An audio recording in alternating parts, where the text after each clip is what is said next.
Okay, this is just a video on simplifying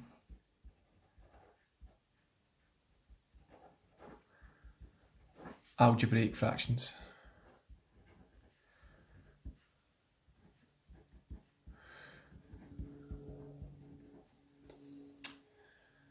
To get an understanding of this, we're going to start off with numerical fractions, which you'll probably already be quite comfortable simplifying. So if I look at something like 12 over 16,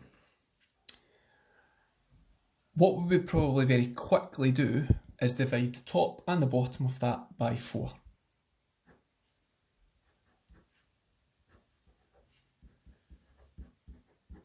And that would get me 3 over 4. Another way to think of that is that 4 is a factor of 12 and it's a factor of 16. So we could write this out as 3 times 4 on the top, and we could write it as 4 times 4 on the bottom. And I've not changed the fraction because 3 times 4 is 12 and 4 times 4 is 16. Now, because we are multiplying by 4 on the top and multiplying by 4 on the bottom of the fraction, we can actually cancel, or they actually cancel each other out. And you can see we get to the same answer. Now, one thing to get in your head very early on is that when we are cancelling or simplifying any type of fraction, we have to be multiplying. So if that was 3 add 4 on the top and 4 add 4 on the bottom, I couldn't cancel because I've got an addition in there. So it has to be multiplying. Okay, so let's move on to algebraic fractions and see how we apply that method to simplifying algebraic fractions. I'm just going to start off with a very simple example, and I'm going to simplify 5y over y squared. Now, to make it nice and obvious that everything's multiplying, what I'm going to do is I'm going to write this out in full. So 5y is in fact 5 times y. Y squared is y times y. So we can see that everything is multiplying on the top and everything is multiplying on the bottom of the fraction. So because we have a y multiplying on the top and a y multiplying on the bottom, we can actually, or they actually cancel each other out. Okay, so what that leaves me with is 5 over y. There are no other things to simplify or cancel, so that's my final answer. Okay, next example.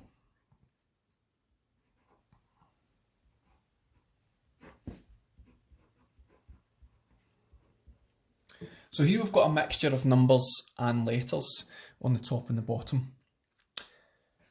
The 3 and 12 might jump out to you, common factor of 3. Again, we can write that as 3 times 1 and 3 times 4 and cancel the 3's, or they will in fact cancel each other out. Or we can just treat it as we did at the start, divide the top of the fraction by 3 to get 1, divide the bottom of the fraction by 3 to get 4, and that sorts out the numbers on the top and the bottom straight away. Again, I can only do that because that 3 is multiplying, it's 3 times x, and the 12 is also multiplying, it's 12 times x squared.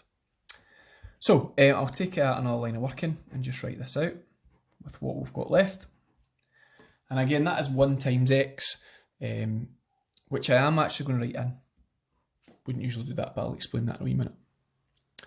Okay, so again, taking the kind of slower process to this, like I said, that is 1 times x on the top, and we have 4 times x on the denominator of the fraction. Everything's multiplying on the top, everything's multiplying on the bottom, so that brings in simplification. Now, we have 1x multiplying on the top, and we've got an x multiplying on the bottom. Because we've got something multiplying on the top and the bottom, they cancel each other out, so we can cancel them off. Now, the reason that I've put that 1 in there is because what sometimes people think is, right, okay, if that 1 wasn't there on the top of the fraction next to the x, is right, I've cancelled the x from the top, I've cancelled the x from the bottom, so there's nothing left in the top, so I've got 0 on the top of my fraction.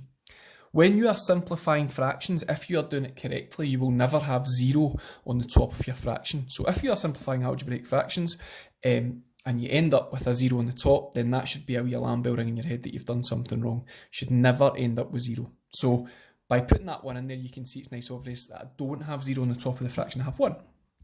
And it becomes 1 over 4x. Okay, moving on to a slightly more difficult example, and I'm going to do this example in 2 ways. 8g to the power 7 over 12g squared.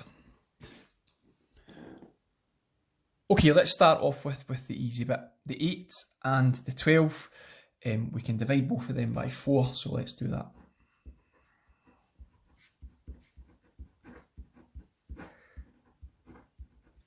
Now I'm left with the g's. Now I can write this out in full. It does take a bit of time.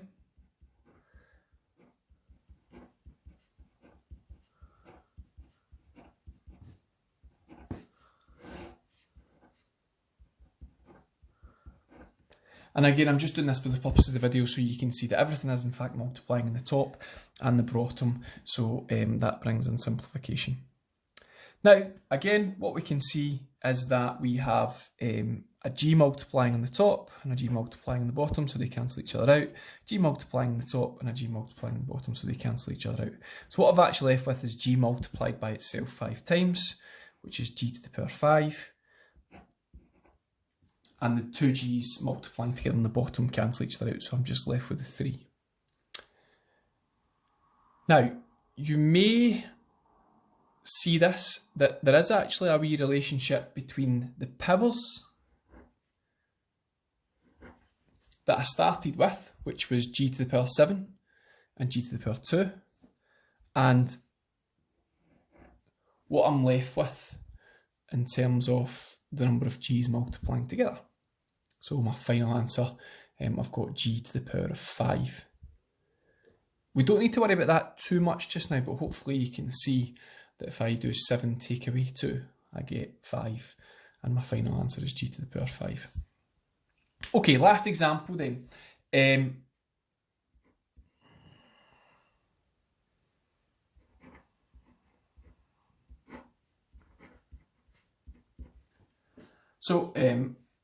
We're not always going to have numbers that cancel down, and that's fine. There's nothing to cancel the 15 with. Writing it out in full.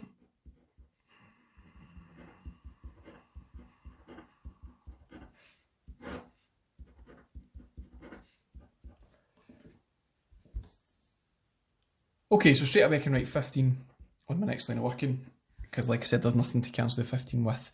I've got a y multiplying in the top and a y multiplying in the bottom, so they can cancel, and same again. And that leaves me with y times y in the top, which is y squared. Again, what it might appear as things stand, right, okay, I've got 0 on the bottom of my fraction. However, there is actually a 1 there, we just don't show it. So I'll put that in just for the purposes of this video, so you can see that. So I do actually have 1 in the bottom. If you ever have 1 on the bottom of the fraction, it's just the expression or term on the top of the fraction.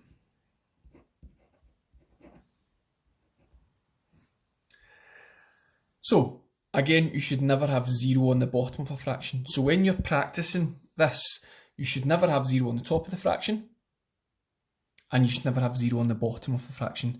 Remember that fractions can be written out as divisions. So when we say 15y squared over 1, that's the same as 15y squared divided by 1. So if I have 0 on the bottom of my fraction, then that's the same as dividing by 0, which isn't possible. You can't divide by 0. If I put that in my calculator here, anything, let's just say 15 divided by 0, oops, if the calculator's on, 15 divided by 0 equals, and I get math error, and you'll get that every time. So you shouldn't have 0 on the bottom of the fraction, and equally so you shouldn't have 0 on the top of the fraction when you're simplifying algebraic fractions.